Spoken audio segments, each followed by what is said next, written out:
Look at us. Hey, we're back.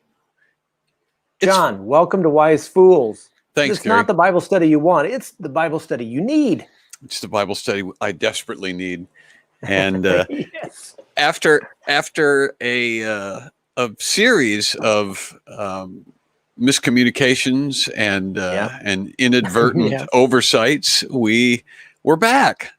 We are back. Just like we used to be. And So surprised that I'm even here. I wasn't even supposed to be here.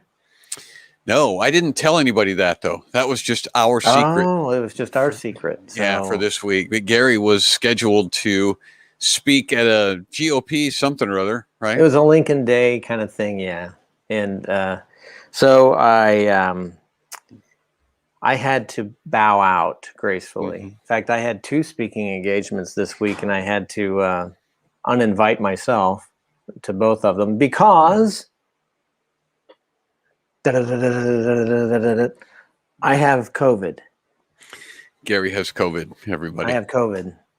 So COVID-19, make sure you wear your mask while you're watching the program. Mm-hmm.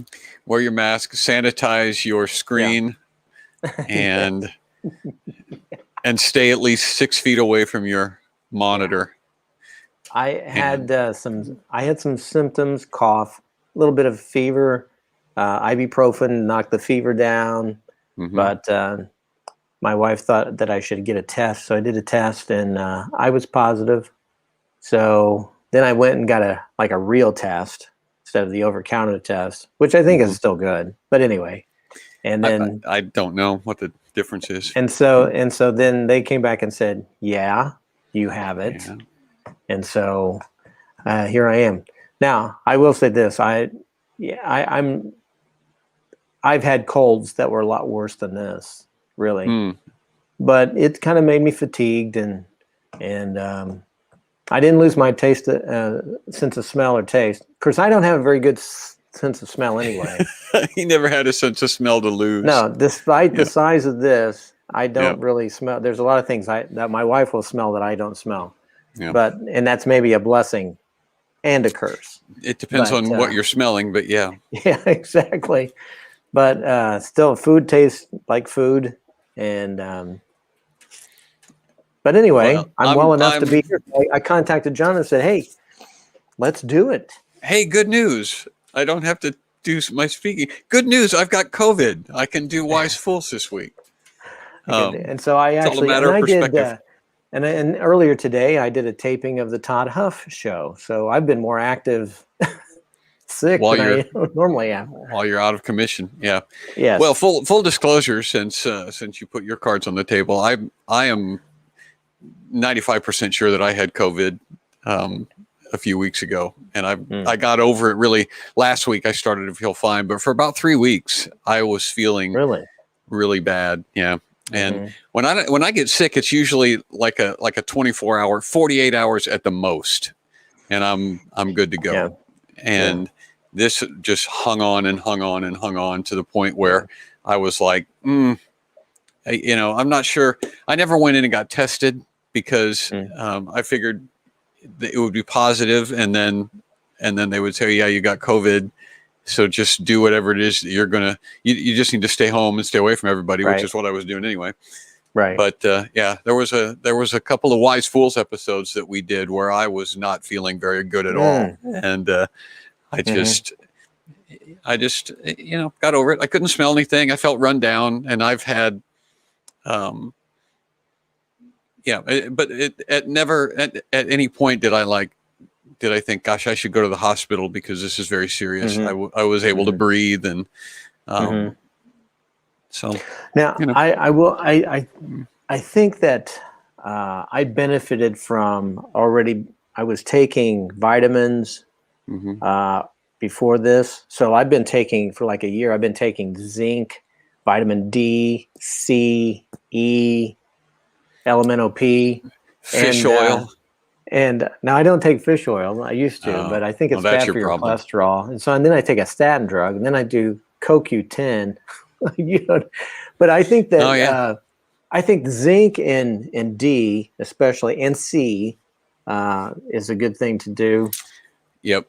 And so I think that, you know, whatever effects that I've had would have probably been worse had I not had those kinds of things, at least from what I've read. Well, I don't take excellent care of myself. My thing that I do is I don't drink enough water, and yeah, just generally I don't drink enough liquid. Look at you. And once when I started to feel bad, it was probably 5 or 6 days, and I just didn't do anything. I was just laying around and feeling bad. And when I forced myself to get up and move around, and I went out into the sunshine and would walk in the neighborhood, I started to feel better, like almost immediately. So breathing deep and getting enough liquid and getting out in the sun helps. So we also got an oximeter, so we already had a blood pressure cup thing, but now we got an oximeter, which you stick on your finger and it tests how much oxygen that you're getting. And also it does your pulse, you know, like if you go to the hospital and they stick this little clamp on your finger. I don't know how that measures the amount of oxygen you have.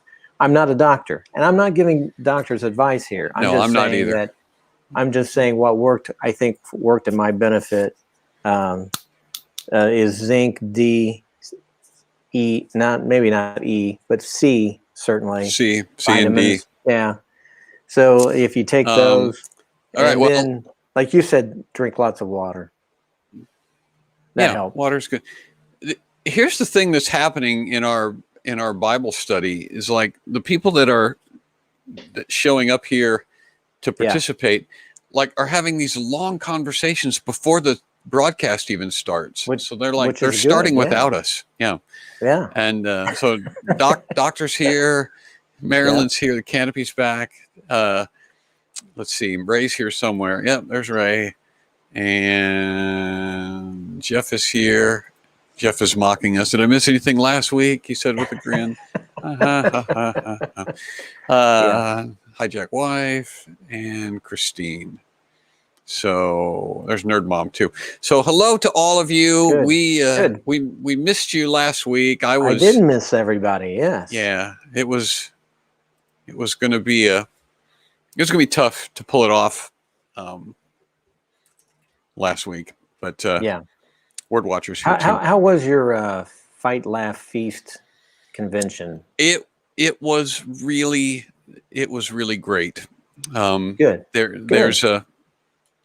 There's just an atmosphere at the conference that is it feels very New Testament. I was commenting to my daughter and son-in-law who went with me, and one of the things that they did, which was unusual and I'm sure off-putting for some people, is that there was no separation of people. Families came together and basically stayed together through the conference. And so that's cool. At the keynote events and at the breakout sessions, there would be like kids in there of various ages. And some of them were really little, some of them were really small kids, and they would have trucks and stuff, and they would be playing in the back, you know, throwing balls and stuff.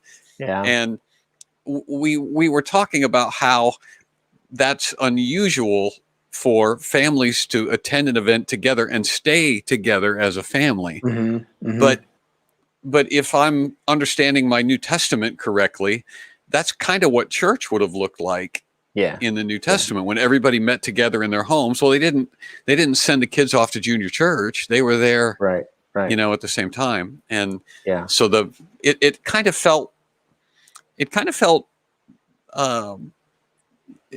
good to be, you know, to be sitting next to another family, and the kids would, you know, my grandkids went with us, and they made a bunch of new friends, and they were, you know, running around together, and outside there was a bouncy house outside for the, you know, breakout session. But anyway, it went really well. There was a lot of good conversations, and you can, if you join the Fight Laugh Feast, join the FLF network, and become a member, then you can see all the SWAT talks, including mine and the keynotes. Vodi Bakum spoke, and okay. Yeah, it was good. Yeah. So, you know, I think that my kids benefited from being around my wife and I when we were interacting with people in our Sunday school class and that kind of stuff. So they were around adults. They got to see how we interact. And so I remember several times people would tell me when our kids were teenagers, I had a conversation with one of your kids and they don't act like a kid. They talk like an adult. Well, it's because they were around adults all the time. They understand how that works. And I think they picked up on it. So I think that is a good thing. Yeah. Several people are commenting. I love the idea. That's how church should be. Yeah. Right. Yeah. Well, and I agree with that 100%. When I grew up, mom took me to church. Dad didn't go to church often, but mom took us to church. And it was mostly my mom sitting between my brother and I so that we couldn't smack each other during the service. And we would draw on the back of the program. And we were young enough that we didn't get anything. We didn't get anything out of the sermon. But what we did learn was how to be socialized around adults. And we learned, we got to see how adults interacted with each other, and we learned our place, is how I put it. We learned that that's good. Everything doesn't revolve around children, and this is grown-ups go to church, and you need to be respectful of them, and they're trying to listen, and you need to behave yourself. And so we learned how to behave ourselves. That was our service to Jesus when we were children. Yeah, that's good. And I think that also they can kind of pick up on some things, maybe even subconsciously, that they don't realize. Yep. I learned by the time I was 10, I knew the words to most of the hymns, most of the old hymns that you sing. I haven't sung them for a long time, so I don't know if I remember them. But when I was 10 years old, I didn't even need to look at the hymnal anymore because I'd sung those hymns so much. Yeah. That's good. Hey, before we start, why don't we take a look at the thing I sent you earlier this week, or just today, I guess it was. I found it earlier in the week, but so take a look at this, everyone. So this is from Genesis chapter 5, and we kind of skimmed through that. I kind of hit some highlights, but so there's 10 men who are mentioned in this chapter, and of course, starting with Adam and ending with Noah, and right before the flood. And these 10 were picked out, but look at the name. So now I was watching a video by Chuck Missler, and Chuck Missler, he didn't just make this up. I mean, he got this study from other people who have studied this, but the Hebrew names are listed here. So that Adam actually means man. Seth means appointed. Enosh means mortal. Kenan means sorrow. Mahalalel means the blessed God. Jared means shall come down. Enoch means teaching. Methuselah, his death shall bring. That's what it means. And Lamech means the despairing, and Noah means comfort. Now, look at, if you read that in a sentence, those 10 guys, what their names mean is man is appointed mortal, sorrow, but the blessed God shall come down, teaching, his death shall bring the despairing comfort and rest. That's cool. Now that is the gospel in Genesis chapter 5. I think that just blows me away when I see that. Yeah, that's cool. That is very cool. So just to back up and show you what Genesis chapter 5, I guess what we kind of skimmed over, we kind of missed, but once we discover something like that, I think it's worth sharing with everybody. That's incredible. In fact, the Jewish, the rabbis, they would probably teach this, not realizing what it's actually telling them is that Jesus comes down from heaven and and his death brings comfort. There are a lot of layers in the Bible where things, there's the surface layer stuff, which is the story itself or whatever the theology is that's being taught. But a lot of times underneath that, there are many, many other deeper meanings and repetitions. And some of that happens in Genesis 7. There's there's some stuff in Genesis 7 that is similar to that. Well, and so let's go get it. Let's get to it. And even as I was saying, hey, that's in Genesis 7, it occurred to me that I haven't shared that screen. So let me do that. There's 24 verses. So if we both do 12, it'll should be perfect. Get us there. Yes. All right. I'll start. All right. Good. Genesis 7, at long last, and finally. When everything was ready, the Lord said to Noah, "Go into the boat with all of your family, for among all the people of the earth, I can see that you alone are righteous. Take with you 7 pairs, male and female, of each animal I have approved for eating and for sacrifice, and take 1 pair of each of the others. Also take 7 pairs of every kind of bird. There must be a male and a female in each pair to ensure that all life will survive on the earth after the flood. 7 days from now, I will make the rains pour down on the earth, and it will rain for 40 days and 40 nights until I have wiped from the earth all the living things I have created." So Noah did everything the Lord commanded him. Noah was 600 years old when the flood covered the earth. He went on board the boat to escape the flood, he and his wife and his sons and their wives. With them were all the various kinds of animals, those approved for eating and for sacrifice, and those that were not, along with all the birds and the small animals that scurry along the ground. They entered the boat in pairs, male and female, just as God had commanded Noah. After 7 days, the waters of the flood came and covered the earth. When Noah was 600 years old, on the 17th day of the 2nd month, all the underground waters erupted from the earth, and the rain fell in mighty torrents from the sky. The rain continued to fall for 40 days and 40 nights. That very day, Noah had gone into the boat with his wife and his sons, Shem, Ham, and Japheth, and their wives. With them in the boat were pairs of every kind of animal, domestic and wild, large and small, along with the birds of every kind. 2 by 2 they came into the boat, representing every living thing that breathes. A male and a female of each kind entered, just as God had commanded Noah. Then the Lord closed the door behind them. For 40 days the floodwaters grew deeper, covering the ground and lifting the boat high above the earth. As the waters rose higher and higher above the ground, the boat floated safely on the surface. Finally, the water covered even the highest mountains on the earth, rising more than 22 feet above the highest peaks. All the living things on the earth died: birds, domestic animals, wild animals, small animals that scurry along the ground, and all the people. Everything that breathed and lived on the land died. God wiped out every living thing on the earth: people, livestock, small animals that scurry along the ground, and the birds of the sky. All were destroyed. The only people who survived were Noah and those with him in the boat, and the floodwaters covered the earth for 150 days. Let's pray. Father, thank you so much for the reading of your word. Thank you for giving us this information. And pray as we delve into it and talk about it, that your Holy Spirit would speak to our hearts, that you'd help us to apply some truths from your word. Help us to trust you. And we ask it in Jesus' name, amen. Amen. All right. One thing I want to point out, we go back to chapter 7, verse 1. Mm-hmm.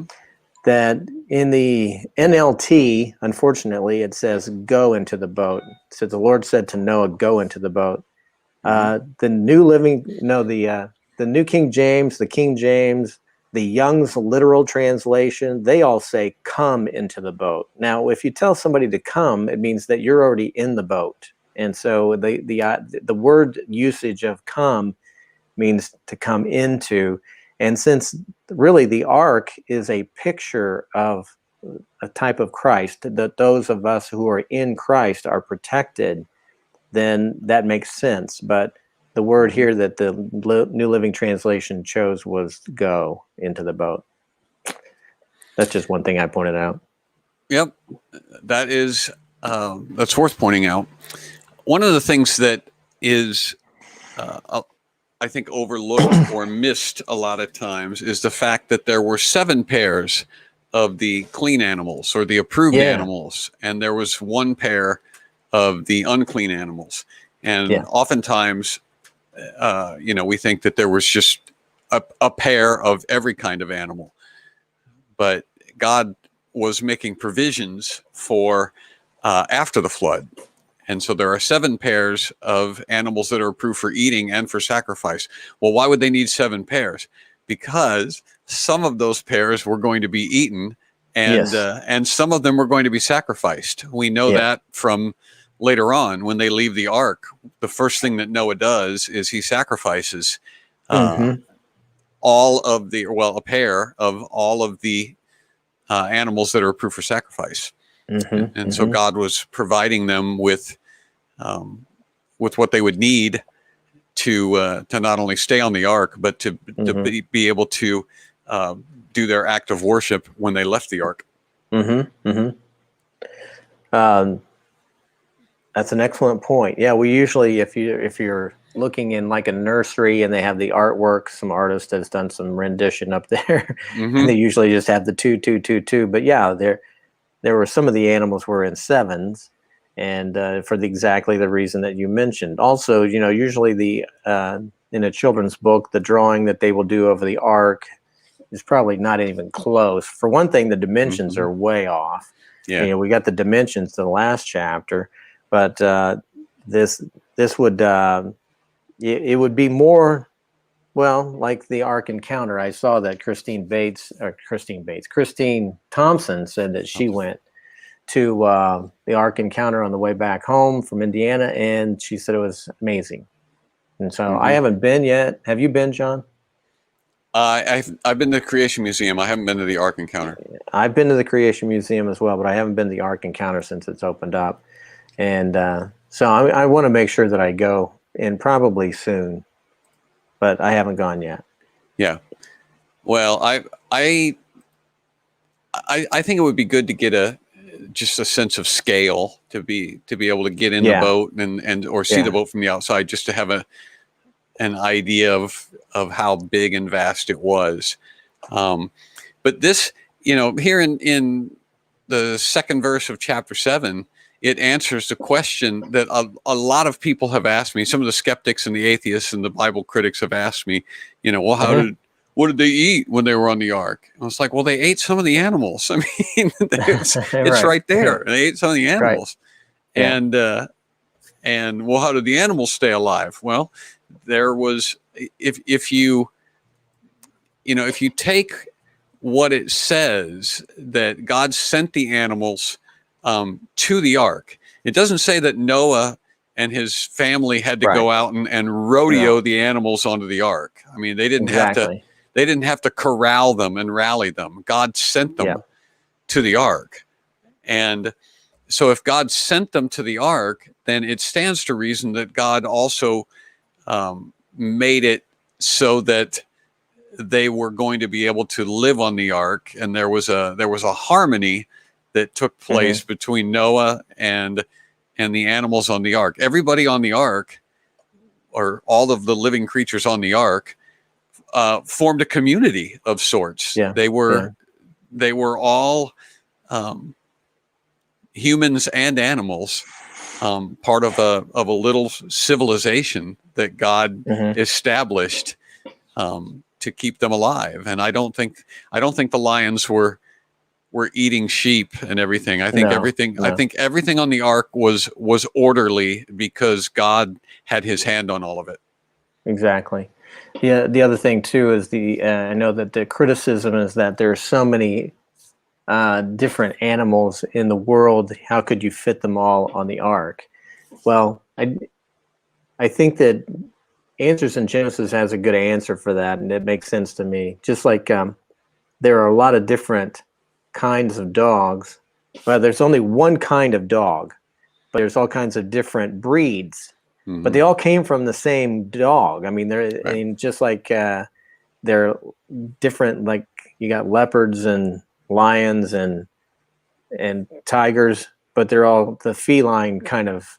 So I think that it's possible that God narrowed it down so that you had a couple of dogs, and from those dogs you had some of them that had the genetic code switched so that you have some dogs that become big and some dogs that become smaller, and then they interbreed. And I know that, like, if you, like, for instance, we used to have a dachshund.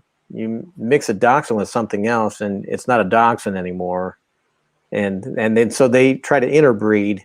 We used to have an Irish setter years ago, beautiful dog, but they tend to be a little crazy because in order to keep them red, you have to keep interbreeding them, and it was a crazy dog.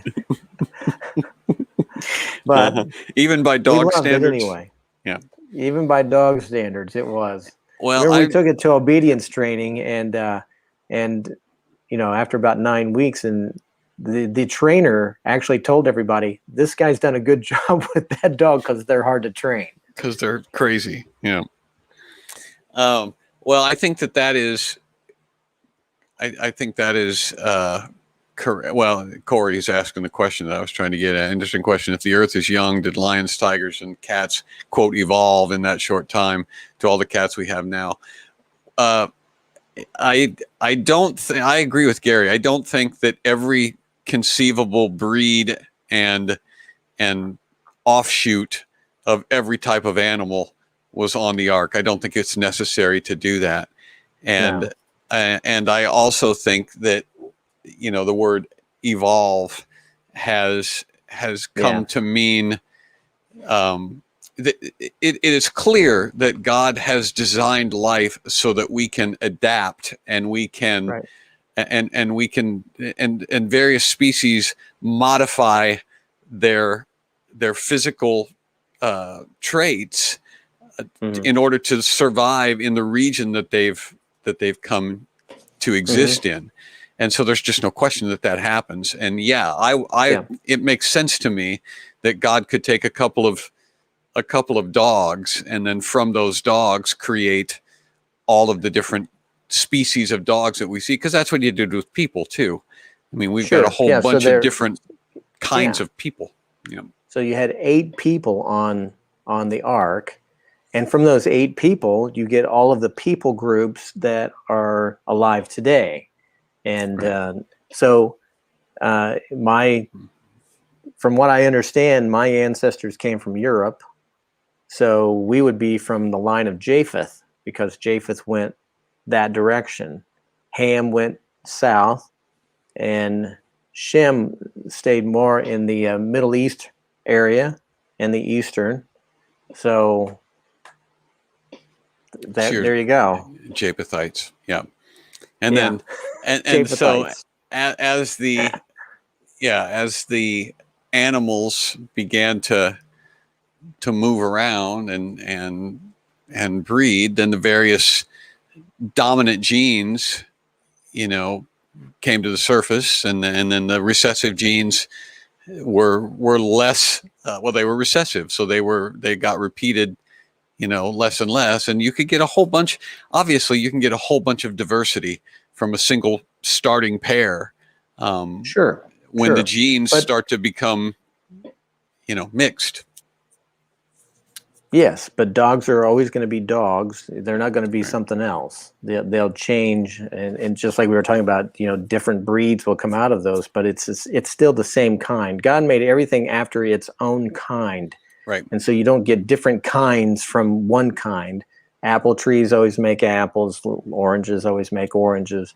And people can fiddle with the hybrids and stuff, but it's still it's still the thing that it was. It's always this thing that it was. Yes. Well, and that's obviously that's the way God wanted it, because if he was going to diversify life through some evolutionary tack, then he could have done that with any animals. You could have they could have just taken two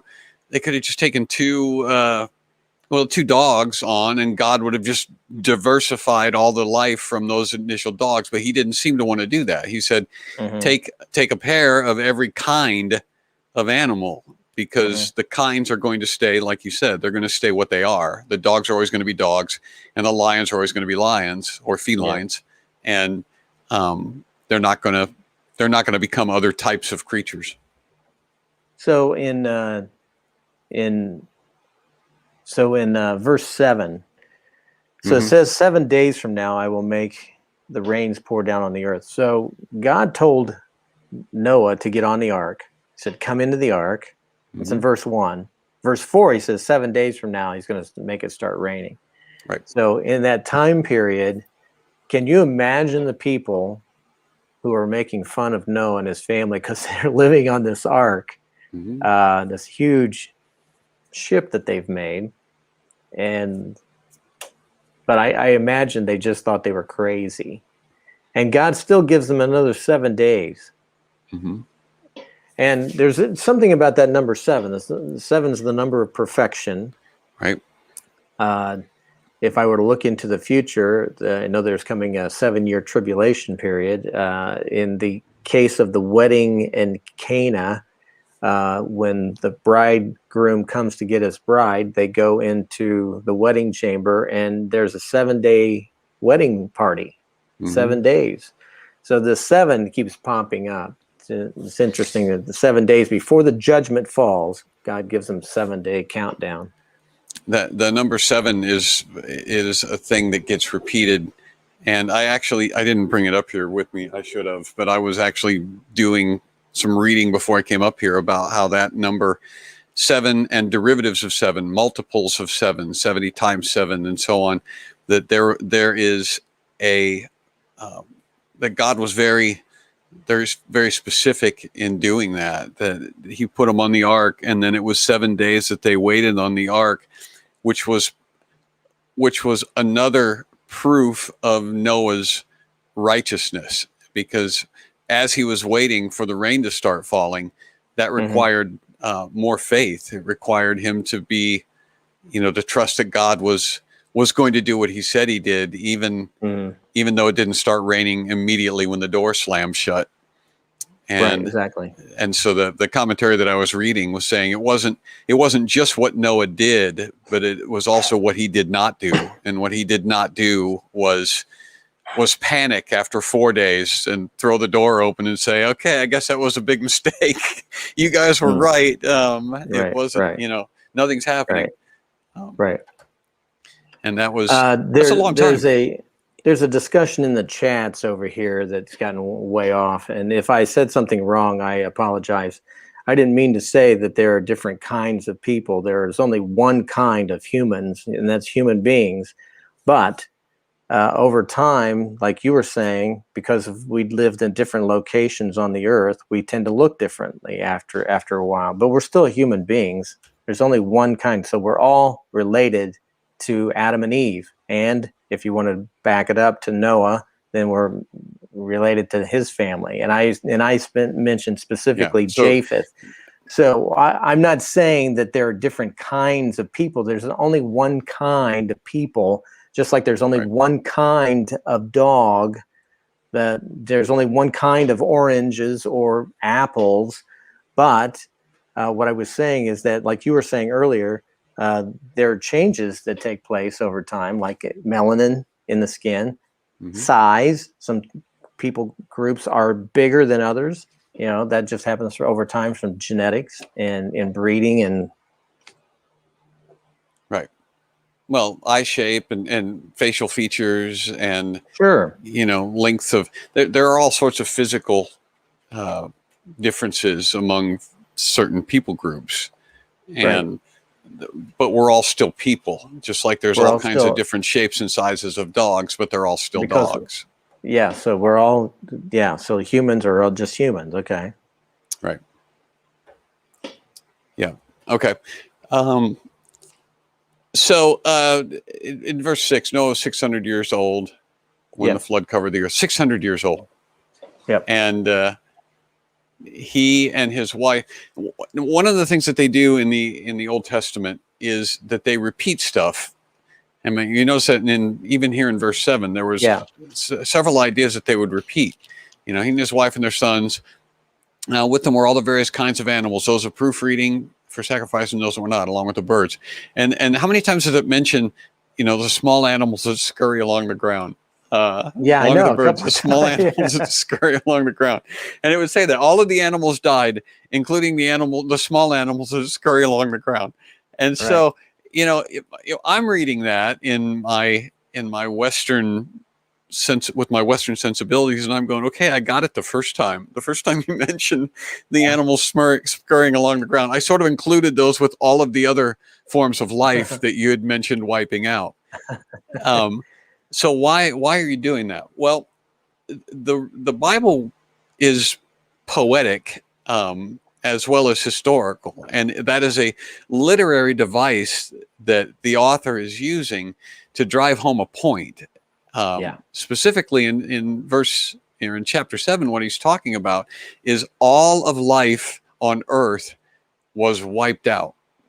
That's what he's trying to get at. He repeats it a number of times for emphasis, to paint a picture that says God spared just the beings on the ark, and that was it. Everything else, all of the birds and all of the animals, including those that scurry along the ground, were wiped out. And that is to drive home the point that Noah was and his family were the sole survivors. Right, I agree. So Methuselah, we read in chapter 5, the oldest man who ever lived, 969 years old.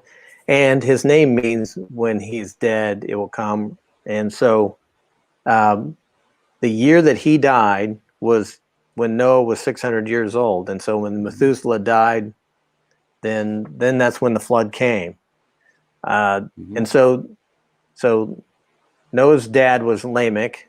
Lamech's dad was Methuselah. Methuselah's dad was Enoch. And what I see there is that, to me, from the way I understand chapter 5, looks like a godly line of people. Enoch was walking so close with the Lord for 300 years that the Lord just took him. And, the first case of a rapture that we see in Scripture. And then Methuselah has an interesting name, and I think that was not an accident. That was something that God had ordained, and Enoch had named him that. So now we get to, like you said, Noah's 600 years old. So he goes on the boat, and then that's when the rain starts to come. Also, he's on there with his wife and his sons and their wives, and of course, the thought had crossed my mind at some point as being on that ship with all of those animals, the smell, because they were on there together for a year. Yep. It's a long time. And so at the top of the ark, they were supposed to build a window that goes all the way around so the air can get out and air can get in. I mean, you got to have the air coming in too, right? So, all right. So it was a floating barn. Now, I don't know the significance here, but the Lord tells us anytime I see like a date or a time or a number, it's not an accident. He's telling us something. I just don't know what this is. But he says there in verse 11, when Noah was 600 years old, on the 17th day of the second month, all the underground waters erupted from the earth. So this flood was not only from above, but also from below. So the earth split open and water came out from under the earth as well to cover the ground. But there's something about that day, and by next week maybe I'll look it up and see if there's something significant about that. I'm sorry, I didn't check that out this week. Well, there's a thing coming up in chapter 8 when they get off the ark, where he says we're given that weird date as well. Or maybe it's chapter 9. I can't remember. Noah was 601 years old on the first day of the new year, 10.5 months after the flood began. The flood. So they reference that specific date. After 150 days, exactly 5 months from the time the flood began, the boat came to rest on the mountains of Ararat, which is a region, not necessarily a specific mountain. It's a it's a mountain range. And so, I think that that there is something significant about that particular date, even though it's not a very specific date. When you say Noah was 600 years old, we don't know exactly when he was born, so we can't really pinpoint the date. But Noah is the significant character in these early chapters of Genesis, and so he is kind of he's the focal point, and so his age is basically what the calendar is is based on at this time. It's all about Noah. So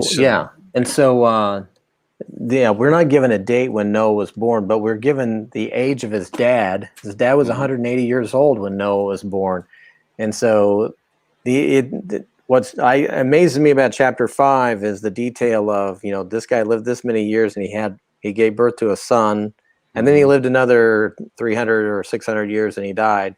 And this guy, he lived this long and he gave birth to a son, and he fathered a son, and then so forth and so on. And so you can kind of connect those dots in the time period that he's given us. And then giving us pretty specific details about, how long it rained for 40 days, 40 nights. And then after 150 days, exactly 5 months from the time that the flood began, right. So the ship came to rest on Mount Ararat. There have been several expeditions to those mountains trying to find it. One thought is that because Noah was told to cover the outside and the inside with pitch, with tar, that would help the ark preserve it, for these millennia. But no one, I don't have any. Every once in a while, if you look up on the internet, you're going to find somebody said, "Oh, look at this picture. You can kind of see the outline of the ship there." Well, I don't know. It just looks like rock formations. It might be something, but right. I would think that if it was preserved, that it would be rock by this point. It's been so long, right? Yeah. If it hasn't rotted, but if it was preserved. But I don't know that the Lord's going to let us see that or not. And if it were found, the problem with people is we tend to make idols out of everything. So all of a sudden people start worshiping that thing, right? Which would be a sin. It's interesting to me, like you said, the water came from above and below. Yeah. And when we think about rain, rain hadn't happened yet on Earth. Right. And I think that this was a different kind of rain than what I think about when I think about like even a severe thunderstorm. Yeah. And if you go back and look in Genesis 1, way back in Genesis 1 in verse 7, when God is making everything, he says, so God made an expanse and separated the water under the expanse from the water above it. Let there be an expanse between the waters to separate water from water, is what it says. And God calls the expanse sky. So I think he's talking about there was water, there was sky, which was the expanse, but then there was water underneath the expanse, and then there was water up above it. And so there was a massive amount of water up above the sky. And I think that's what came down, as well as the water coming up from underneath the earth. I agree. I think that, we talked about this when we were there, that I think there was a canopy of water around the whole earth that made a greenhouse effect. So probably that's why you had woolly mammoths up on the North Pole. We think that, it'd be too cold for them up there. But I think if that greenhouse effect is going on, then it's probably the same temperature everywhere. Yeah. But at the flood, God released that, and it comes pouring down on the earth, as well as splitting open from the inside of the earth and coming out. Yeah. Well, I think it radically changed the earth. I don't know how you feel about this, but there are people who have suggested that the earth at one point, that the land mass on the earth was all connected, that it was one gigantic continent. And if you look, I remember first learning about this in school and thinking, because it's almost like a puzzle. If you take the continents and you shove them back, they kind of fit together. And so there is a theory that says that what Noah's flood did was it busted up the land masses, and that was when everything started to spread around the face of the earth. And I think, I thought the same thing when I was in school, and I remember seeing the globe for the first time, and I thought, wow, that looks like that could fit. If you squished the water out of there, it looks like those pieces fit together. And I think you're right.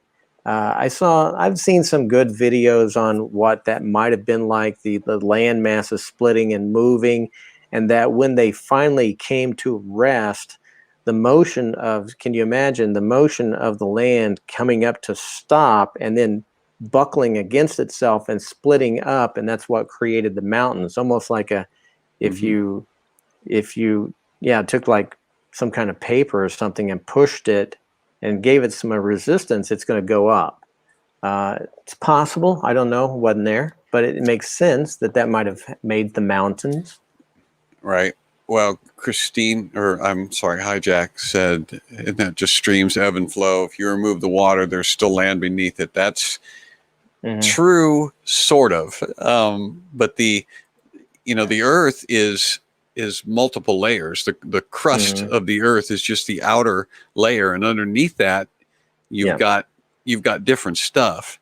And I do not understand geology. I'm by no stretch an expert on this, but there's, from what I understand, there's plates that move around, what they call plates that are moving. And when they grind up against each other, that's what causes the friction and the tension. It's what makes earthquakes happen, and it's what makes mountains appear, because they grind up against each other and they move upward. One moves under and one moves above, and it creates ripples and bumps. And so the earth is not as solid as we like to think. It's kind of in motion when you get down, to a few layers. And I think it's possible that God, the climate, if you took all of the mass and it was basically right on the equator, that's an ideal place for weather, right at the center of the planet. And there've even been people who have speculated that the Earth didn't used to be tilted, that I've heard that too, that the Earth was basically upright. But then the flood, God just tipped it a little bit. And when he tipped it, that created weather it got cold then. And you could have snow, and it changed the whole dynamic of the earth when he tipped it a few degrees. But Bible doesn't say that. I want to remind everybody that what we're talking about tonight, especially when we get to Genesis chapter 7, verse 23. God wiped out every living thing on the earth, people, livestock, small animals that scurry along the ground, John, and all the birds of the sky. So there they are. He wiped everything out. And we have to, there are some people who would say, well, that's an angry God there. I don't want to have anything to do with that God, because that God is a vengeful God. So we need to remind ourselves that we are nothing. God created us, and that we have value because he loved us so much that he sent his son to die for us. So our value is in that he created us in his image. But at that time on the earth, the thoughts of men were evil continually. Now we get a little picture. If you watch the news very much here, you see some evil people out there. And so it's not that far removed from where we are today. But can you imagine the whole earth of that? And God finally just said, hey, I'm done with this. We're going to start over. We got one family. We're going to start with them. And if the God who created us has every right to take us out. And so here's the other thing too. God created us as eternal beings. So those people didn't cease to exist. They just went to the next realm, which would be in a holding place, like we saw in Luke chapter 16. In Luke 16, you see that the rich man dies and goes into a place called Hades, and he can see, separated from a gulf, from Abraham on the other side, and he can see, but he can't. He can even have a conversation with him, but he can't go there, and they can't go back and forth. And so I would have to assume that all of these people who died went to this place, and they are waiting all of these years, these millennia. They're waiting for the judgment. The judgment hasn't happened for them yet. So that is something that we have to keep in mind. And then along with that, keep in mind this. In 2 Peter chapter 3, Peter says, I want to remind you that in the last days, scoffers will come mocking the truth and following their own desires. And they will say, what happened to the promise of Jesus' coming? And from before the times of our ancestors, everything has remained since the world has first been created. Right. And then he says, verse 5, but they deliberately forget that God made the heavens long ago by the word of his command, and he brought the earth out of the water and surrounded it with water. And then he used the water to destroy the ancient world with a mighty flood. And by the same word, the present heavens and earth will be stored up for fire. They are being kept for the day of judgment, when ungodly people will be destroyed. So he destroyed the earth by a flood the first time.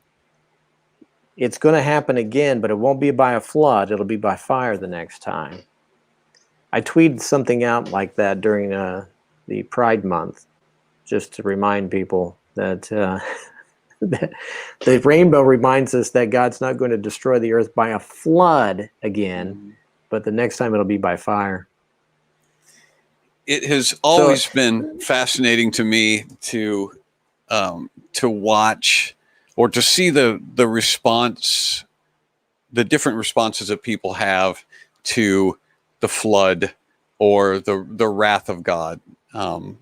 When God gets angry and metes out punishment, it's interesting to me to watch different people's reactions to that, because I've always been, from the time I was a little kid, I've always thought, okay, it's not a good idea to make God angry. I agree. Yeah. If there's something that you are doing that is causing God to be unhappy with you, you should stop doing that thing. But not everybody reacts that way. There are some people who, like you said, well, that doesn't seem like a very loving God. There are some people who are passing judgment on God for basically deciding that nobody on earth was salvageable except for Noah and his family. And they basically presume to know more than God. It's like, well, he could have done something to, he didn't have to wipe all those people out. And it's like, you know better than the maker of their souls what should have been done. Especially when they weren't there. They weren't there. So we're making a judgment, 5,000 years later on something that happened. We weren't there. We don't know. I go back to one thing that Peter says, he says in verse 11 of 2 Peter 3, since everything around us is going to be destroyed like this, then he says, what holy and godly life should you live? So the idea, I remember going to a guy's house one time. He just built a brand new house, and it was beautiful. It's huge. And he's been very successful in business. And I said, man, I'm very impressed. You got a beautiful home. He said, Gary, it's all going to burn. Yeah, you're right. It is all going to burn. One of these days, it's all going to go up. You don't get to keep it. So he's just basically, he's living there on a leasing the time that he has. But, based on the fact that life is short, and then we're going to face a judgment someday, and we don't get to keep anything we have here. Based on that, what kind of holy lives should we be living? Since we are going to be meeting God one of these days, how should we be living our life? Well, I think it boils down to whether or not you believe that. There's a conversation going on over here in the comment section. Christine says, I heard the ark was big enough for lots of people to come, but they didn't. And then Ray says, I picture Noah explaining why he's building the ark for 100 years and people ignoring the warning. And I think that people choose to not obey God because they don't want to. They don't. And it's the same thing that caused Adam and Eve to commit that first sin. It's the desire to be your own God. It's the desire to do what you want to do. I don't want to worship God. I want to live life on my terms. I want to do my I want to live my life my way. And that is a choice that I think everybody is still making today. I think that there's another catastrophe coming, and it still doesn't make sense to me to be shaking my fist at God. What makes sense to me is to go, okay, what is God saying he's going to do? And what is God telling me is the right thing to do? And I want to do that. But there are, honest to goodness, there are people who are offended by God's position above them. And they are, I agree, yeah. It offends them that they have to answer to God. It offends them that they have to be grateful for the air that they breathe. They don't want to be grateful for the air that they breathe. They want to stand in opposition to God. And I don't understand it, but there's a lot of people that way. Yeah, so Jeff Lane says it's who you have on the throne of your heart. That's true. I mean, it goes back to Genesis chapter 3. The lie was you can be like God, and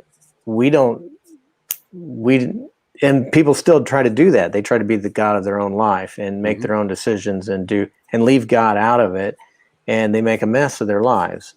And we see the result of it all around us all the time. If they would just come to Christ and humble themselves. This is the key factor, though.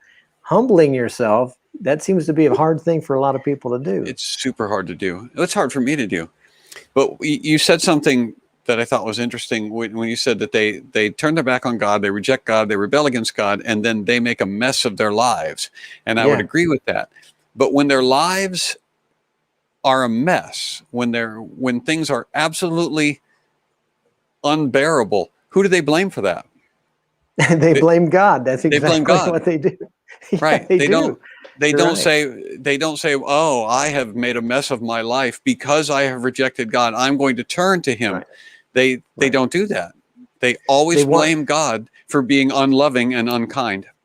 So they want freedom to make their own choices, but then they don't want to pay the consequences for their bad choices. So they want God to save them from all those choices. Right. They don't want a God of their life. They want a genie that answers all their wishes and does everything for them. Right. And that's they've made up something in their minds. They've created a God in their own image. Right. Well, when Satan took Jesus up to the top of the temple and he said, go ahead and jump off of this thing and the angels will keep you from hitting the ground. Yeah. There are millions of people who would go ahead and jump off the temple because they think that it's God's responsibility to keep them from harm. Yeah. And so they would go ahead and jump off the temple. And then as they broke themselves into millions of pieces, they would shake their fist at God for saying, you made this happen. You could have prevented this, but you didn't. You're not loving. You are not just. You are not kind. Yeah, you're right. And that's the two kinds of people. There are the people who are grateful to God for everything that he has given them. And then there are the people who resent God because he hasn't given them as much as he's given somebody else. Yeah, I agree. And they're banging on the side of the boat while the water comes down. Let us in. Yeah. And then God shut the boat. God shut the door. And so they couldn't. I mean, it's like Noah couldn't open it at that point. Mm-hmm. It's sad, but people, the human nature of people is still pretty much the same today. And I think that, it seems like the thoughts of man are becoming evil all the time.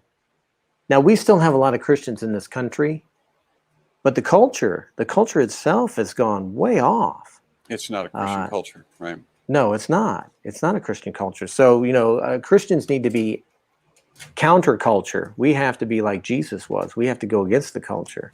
Mm-hmm. And That's not easy to do, but we need to be strong and courageous. That's what Joshua tells us in his book. If you, if you look at the things that people are doing today, there's nothing new under the sun. We haven't thought up new sins. We're not more enlightened and more advanced in our sin. It's the same primitive sins that those guys and gals were committing when they were standing outside Noah's Ark, mocking him. It's the same thing. There's still there are people who are still mocking Noah. They still think there are people who still say it's a fairy tale. It never happened. There is no God.